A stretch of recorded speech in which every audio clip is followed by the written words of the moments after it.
Madam நீங்க கொடுத்த order madam. இது எடுத்துட்டு வரதா இவ்வளவு நேரமா? இல்ல மேடம், டிராபிக்கா இருந்துச்சு மேடம். பாப்பா கொடுத்துறாதி. இது யாரு? இது என் பொண்ணு மேடம். பொண்ணை கூட்டிட்டு ஊர் சுத்தி காமிச்சிட்டு சாவகாசமா வரியா? பொம்பளை தானே நீ, வீட்டுல இருக்க வேண்டியதானே, உனக்கு எதுக்கு இந்த டெலிவரி வேலைலாம்? இல்ல மேடம், வீட்டு கஷ்டம் தான் மேடம். உன்னை சொல்லி குத்தம் இல்ல, இந்த டெலிவரிக்காரங்களை சொல்லணும். பொம்பளைங்களுக்கு எல்லாம் வேலை கொடுத்துட்டு இருக்கான் பாரு. மேடம் ஒரு சின்ன உதவி மேடம். என்ன உதவி? டிப்ஸ் வேணுமா?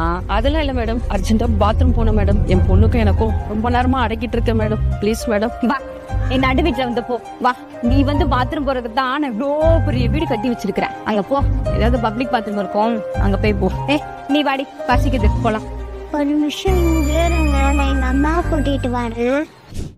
அக்கா இங்க உள்ள வாங்கக்கா, பாப்பா எல்லாமே எனக்கு சொன்னா. வந்து ரெஸ்ட் ரூம் யூஸ் பண்ணிக்கோங்க. இல்ல மேடம், பரவாயில்ல இருக்கட்டும் மேடம். இல்ல சொல்ற பேச்சு கேளுங்க, இது நம்ம வீடுதான், வாங்க. இல்ல மேடம், 2 வருஷத்துக்கு முன்னாடி அவங்க அப்பா எங்களை விட்டுட்டு போயிட்டாரு மேடம், வேற ஒரு பொம்பளையோட. இந்த பொண்ணை வச்சுட்டு ரொம்ப கஷ்டமா இருக்கு மேடம். அதனால தான் நான் இந்த வேலை பார்த்துட்டு கொஞ்ச நேரத்துக்கு முன்னாடி ஒரு ஹோட்டல்ல பாத்ரூம் போனேன் மேடம். ஒரு ஆள் கைப்பிடிச்சி இழுத்துட்டோம் மேடம். என் பொண்ணு நானும் ரொம்ப பயந்துட்டோம் மேடம். ரொம்ப நேரமா அடக்கி வச்சிருக்கேன். ஒரு பொம்பளை கூட உதவி செய்யலைன்னா அப்புறம் எப்படி? அதனாலதான் அவங்க கிட்ட கேட்டேன் மேடம். அவங்க வாய்க்கு வந்தபடி பேசிட்டாங்க மேடம். நீங்க அழாதீங்க அக்கா.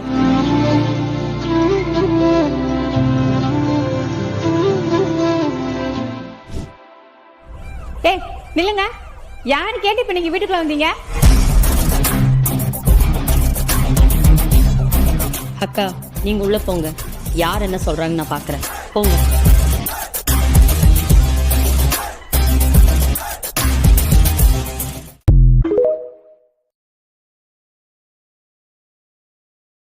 Download ShareChat.